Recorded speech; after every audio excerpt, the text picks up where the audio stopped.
कृष्ण वंदे जगद्गुरुम्। 9वां अध्याय का 33वां और 34वां श्लोक।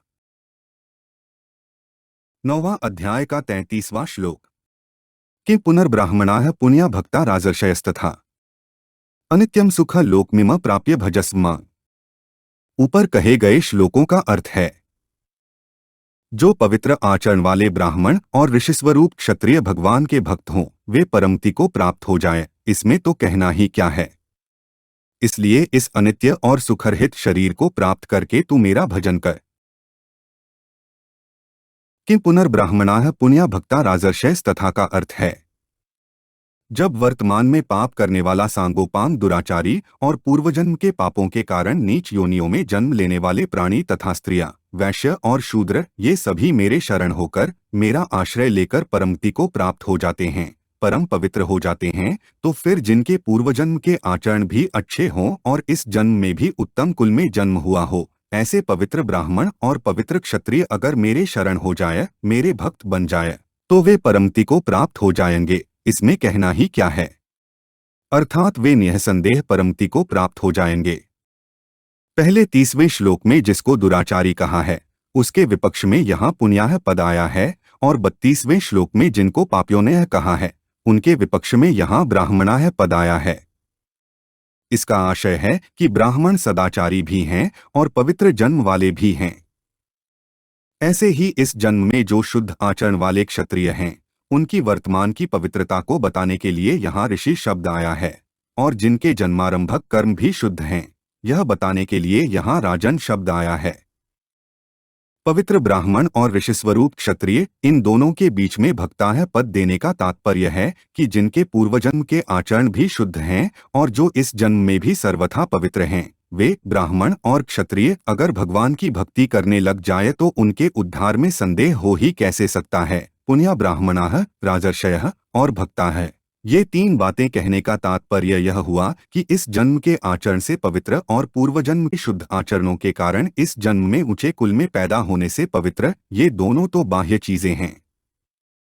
कारण कि कर्म मात्र बाहर से मन, बुद्धि, इंद्रियां और शरीर से बनते हैं, तो उनसे जो पवित्रता होगी वह भी बाह्य ही होगी। इस बाह्य शुद्धि के वाचक ही यहाँ पुण्या ब्राह्मणाः और राजर्षयः, ये दो पद आए हैं। परंतु जो भीतर से स्वयं भगवान के शरण होते हैं, उनके लिए अर्थात स्वयं के लिए यहाँ भक्ताः पद आया है।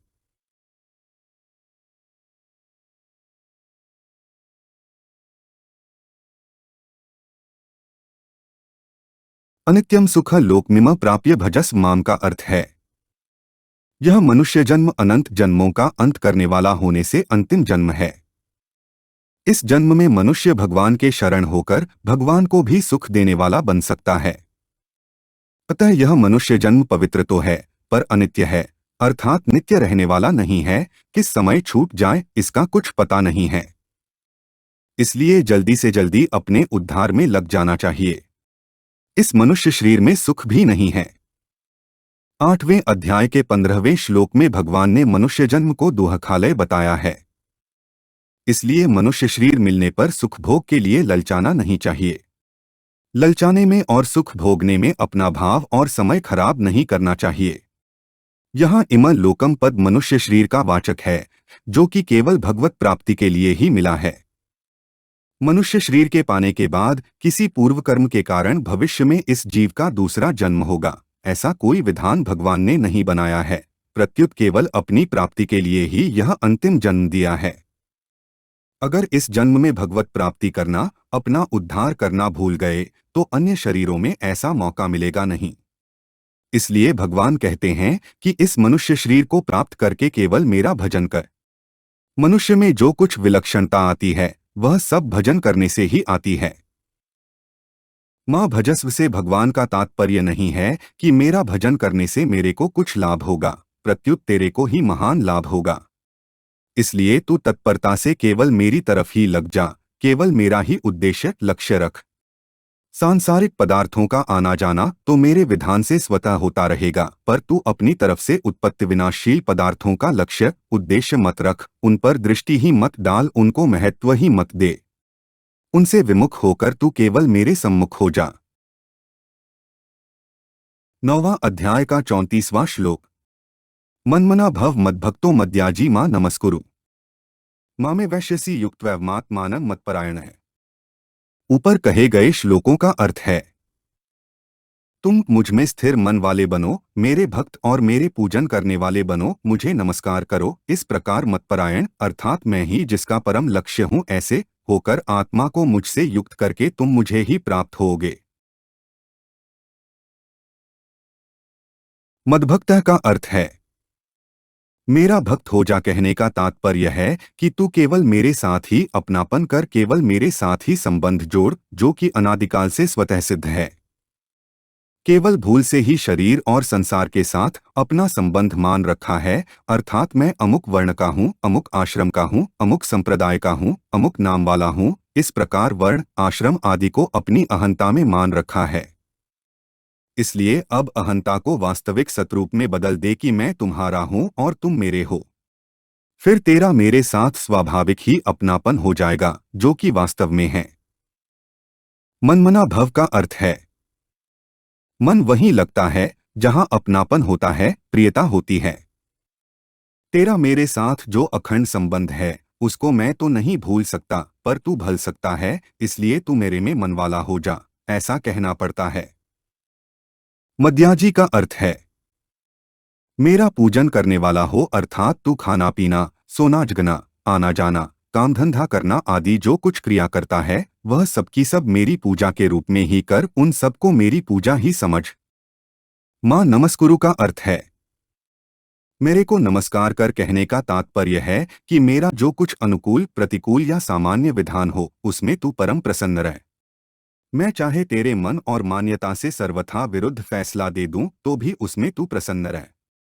जो मनुष्य हानि और परलोक के भय से मेरे चरणों में पड़ते हैं, मेरे शरण होते हैं, वे वास्तव में अपने सुख और सुविधा के ही शरण होते हैं, मेरे शरण नहीं।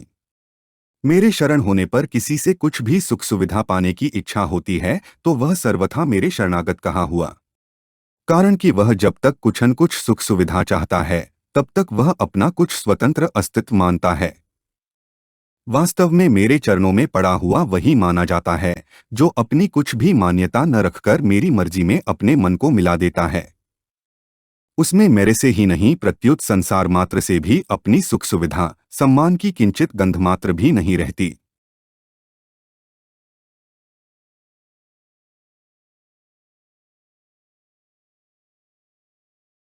मनुष्य प्रतिकूल घटना को चाहते नहीं, करता नहीं और उसमें उसका अनुमोदन भी नहीं रहता, फिर भी ऐसी घटना घटती है तो उस घटना को उपस्थित करने में कोई भी निमित्त क्यों न बने, और वह भी भले ही किसी को निमित्त मान ले, पर वास्तव में उस घटना को घटाने में मेरी ही हाथ है, मेरी ही मर्जी है।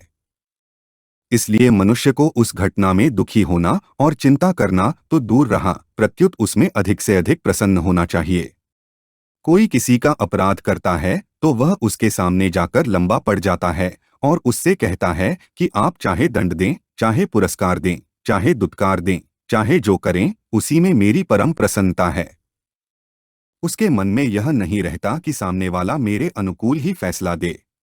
ऐसे ही भक्त भगवान के सर्वथा शरण हो जाता है तो भगवान से कह देता है कि हे प्रभु, मैंने न जाने किन किन जन्मों में आपके प्रतिकूल क्या क्या आचरण किए हैं, इसका मेरे को पता नहीं है, परंतु उन कर्मों के अनुरूप आप जो परिस्थिति भेजेंगे वह मेरे लिए सर्वथा कल्याणकारक ही होगी। इसलिए मेरे को किसी भी परिस्थिति में किंचन मात्र भी असंतोष न होकर प्रसन्नता ही प्रसन्नता होगी।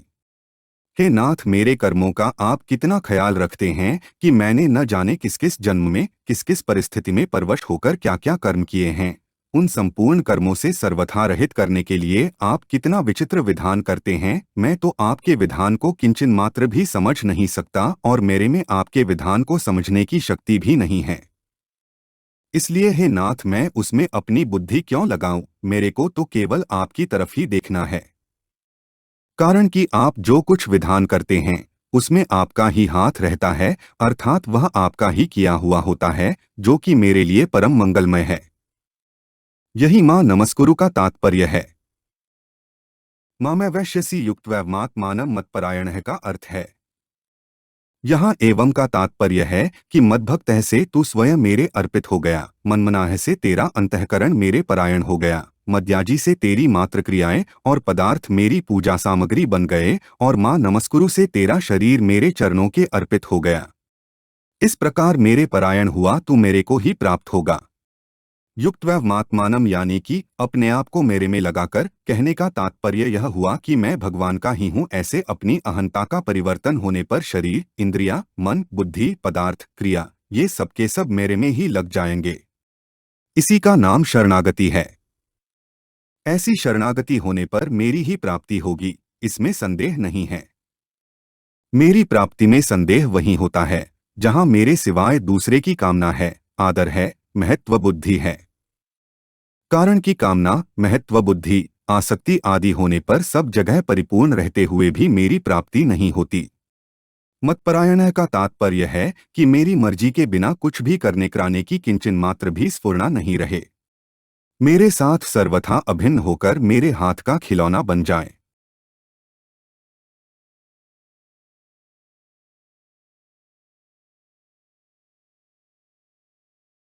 हमारे चैनल को सब्सक्राइब करें। अगर यह वीडियो आपको अच्छी लगी तो वीडियो को लाइक करें, वीडियो को अपने दोस्तों के साथ शेयर करें, अपने सुझाव हमें कमेंट करके बताएं।